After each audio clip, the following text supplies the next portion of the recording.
दरवाजे पे एक दस्तक हुई। उसने दरवाजा खोला तो सामने एक नौकरानी खड़ी थी। निकी ने पूछा, क्या हुआ? बहू रानी, सुबह हो चुकी है, अब जल्दी से नहाकर तैयार हो जाओ, आज आपकी रसोई की रस्म है। ये बोलकर नौकरानी वहां से निकल गई। वही निकी अब एक नए अनजाने डर से भयभीत हो रही थी, क्योंकि वो जानती थी यहाँ कुछ भी आसानी से नहीं होने वाला है। वो अपने बिस्तर की तरफ पलटी और उस पर बैठ गई। वो खुद से बोली, कितना सुंदर सपना था, लेकिन और एक बार फिर उसकी आंखों के सामने वो सारा दृश्य घूम गया। वो घबरा गई। उसने अपनी हथेली पे देखा तो वो निशान जैसा हल्का चमक रहा था। निकी बोली, ये निशान, इसका क्या मतलब हो सकता है?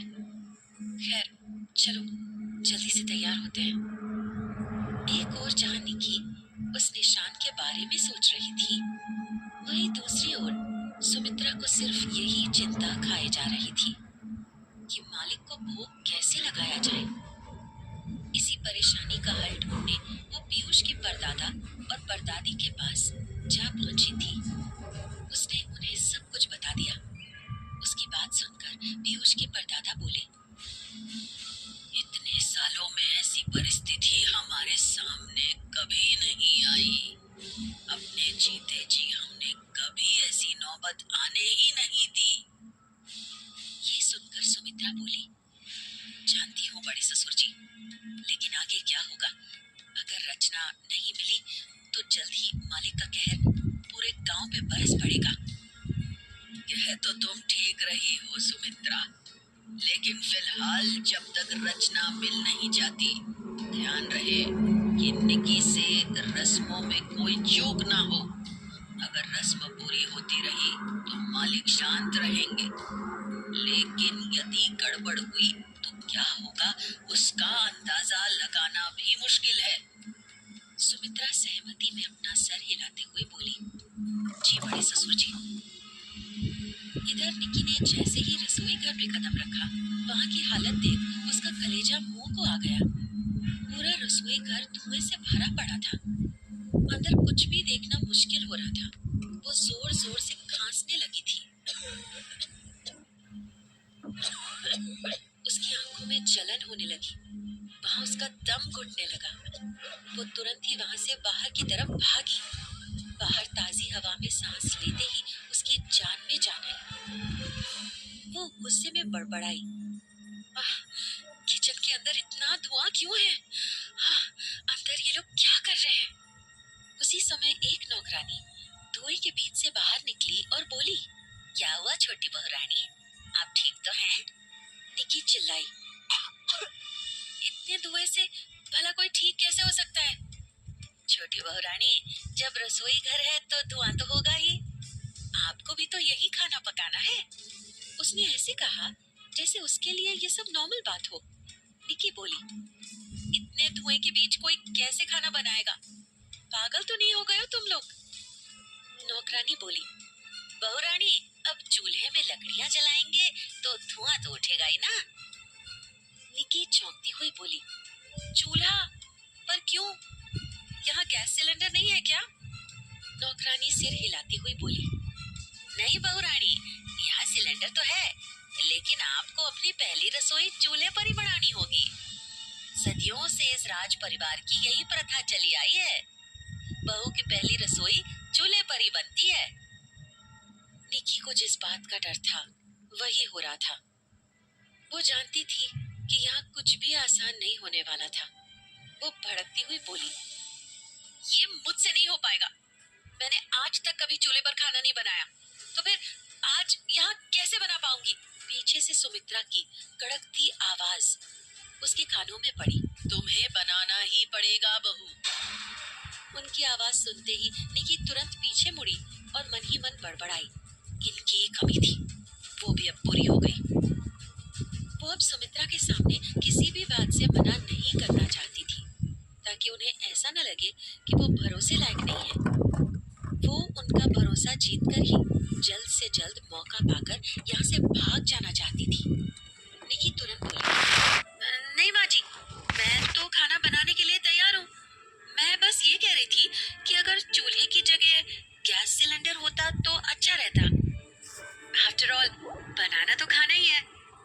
पर भी बनाए। सुमित्रा थोड़ा नरम अंदाज में बोली, बहू, सिर्फ कुछ दिनों की बात है। तुम कौन सा यहाँ रोज रोज खाना बनाने आने वाली हो? वैसे आज तक हमारे यहाँ सभी बहुएं पहली रसोई चूल्हे पर ही बनाती आई हैं, तो तुमको भी तो वही करना होगा। ना चाहते हुए भी निकी उनकी बात से सहमत होती हुई बोली, हाँ माँ जी, मैं समझ गई। अब देखिए मैं कैसे अभी आप लोगों के लिए स्वादिष्ट खाना बना कर लाती हूँ। वहाँ खड़ी नौकरानी तो अचानक उसके पलटे व्यवहार से अचंभित हो गई थी।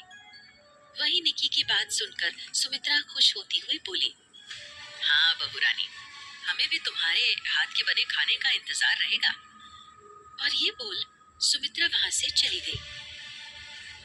एक और जहां निकी को आज भैरवगढ़ में अपनी पहली रसोई बनानी थी, वहीं दूसरी ओर कोई था जिसके जीवन में निकी के आने के बाद से ही उथल पुथल मचनी शुरू हो चुकी थी।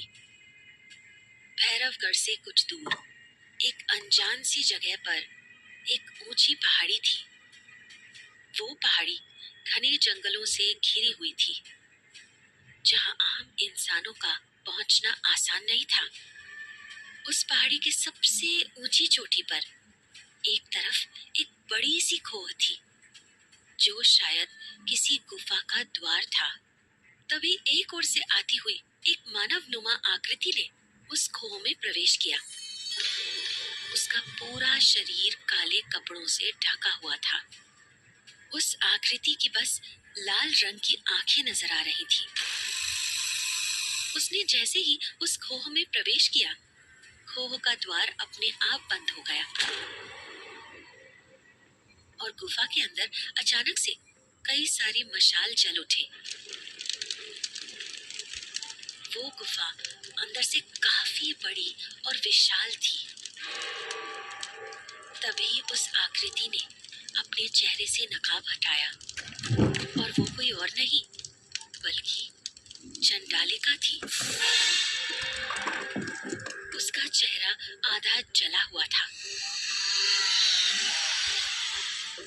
और आंखें एकदम लाल थी, जैसे कि उनमें आग जल रही हो। उसे देखकर कोई भी खौफ खा सकता था। उस वीरान से दिखने वाली गुफा के बीचों बीच एक ताबूत रखा हुआ था। उस ताबूत के अंदर किसी का शरीर कैद था। चंडालिका उस ताबूत के करीब गई और उसके ऊपर हाथ फेरती हुई बोली, लगता है अब आपके आजाद होने का समय आ गया है। ये चंडालिका आपको आजाद करवा कर रहेगी। वो आसमान की तरफ इशारा करती हुई बोली, आप ये आसमान देख रहे हैं? इस आसमान में मैंने वर्षों बाद ऐसा नजारा देखा कि आप सुनेंगे तो खुश हो जाएंगे। पता है मैंने क्या देखा? इन ग्रहों और नक्षत्रों को अपनी दिशा और अपना स्थान बदलते देखा है। अब आपको जीवित होने से कोई नहीं रोक सकता, कोई नहीं। वो ताबूत के पास झुकी और अपना मुंह एकदम पास लाकर धीरे से बोली, आपने सुना ना, अब आप जीवित हो सकते हैं। अब वो लड़की ही आपको जीवित करेगी। हाँ, वो लड़की मुझ पर थोड़ी हावी जरूर है, परंतु ये चंडालिका ऐसी हजारों लड़कियों को वश में कर चुकी है। अब आप फिर से करेंगे इस दुनिया पर राज। वो अलग हुई और दोनों हाथ हवा में फैलाकर आसमान की तरफ देखते हुए बोली, सुन लो सभी, दशों दिशाओं सुनो, पर्वत पहाड़ नदी पशु पक्षियों और मानव सुनो। मेरा भाई शैतानों का शैतान भैरवगढ़ का मालिक अब आजाद होने वाला है इस दुनिया पर शैतानों का कब्जा, और फिर से कायम होगा इस दुनिया पर मेरे भाई का राज।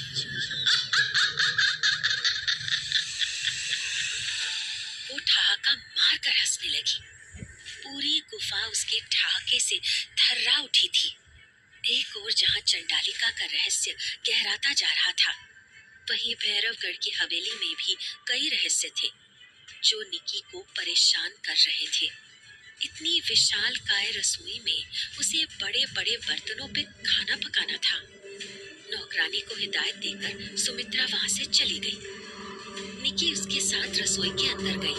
निकी ने देखा चूल्हे पर आग अच्छे से जल रही थी। वहीं एक रिष्ट पुष्ट और बलवान टाइप का दिखने वाला आदमी काली धोती पहने चूल्हे के पास खड़ा था। शायद वो निकी की मदद के लिए था। वहां एक मिट्टी की बनी हुई बड़ी सी कढ़ाई रखी थी जिसकी ऊंचाई निकी के बराबर और चौड़ाई निकी से भी दुगनी थी। नौकरानी निकी की तरफ देखकर उस कढ़ाई की ओर इशारा करती हुई बोली, बहुरानी, आपको इसी कढ़ाई में खाना बनाना है। निकी चौंकती हुई बोली, इस कढ़ाई में? पूरे गांव को खाना खिलाने का प्लान है क्या? नौकरानी बोली, नहीं बहुरानी, रस्म का पहला भोग मालिक को दिया जाएगा, उसके बाद ही महल के लोग चखेंगे।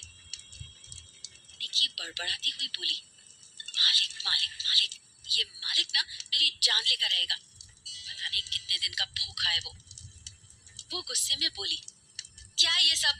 इतने बड़े बर्तन? तुम्हारे मालिक राक्षस है क्या?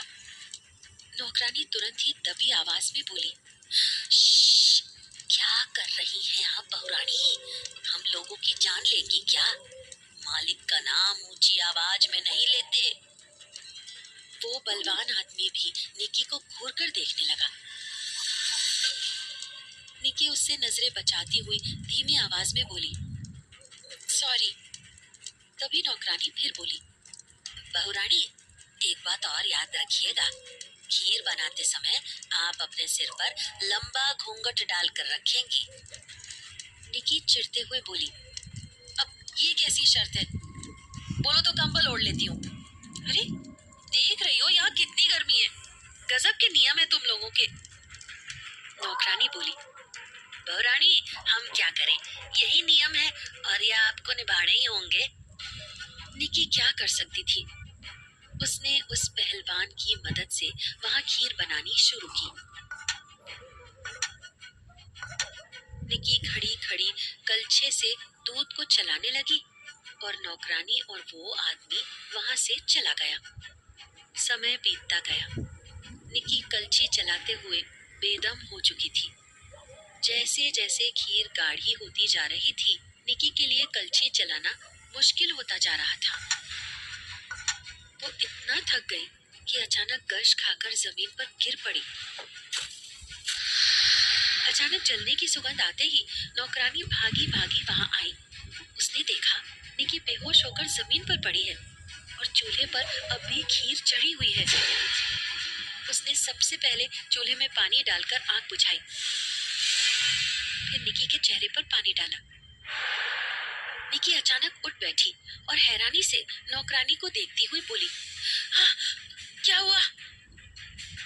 नौकरानी का चेहरा डरा हुआ था। वो कांपती आवाज में बोली, आपने खीर जला डाली ना? अब देखिएगा कैसे मालिक का कहर पूरे गांव पर टूटता है। निकी चौंकती हुई उठ खड़ी हुई। क्या कह रही हो तुम? क्या निकी की एक छोटी सी गलती पूरे भैरवगढ़ पर भारी पड़ेगी? क्या होने वाला है अब निकी के साथ? आखिर कौन है चंडालिका और क्या है उसका मकसद? कहानी जारी रहेगी। बस आप बने रहे शैतानी रस्मे के साथ।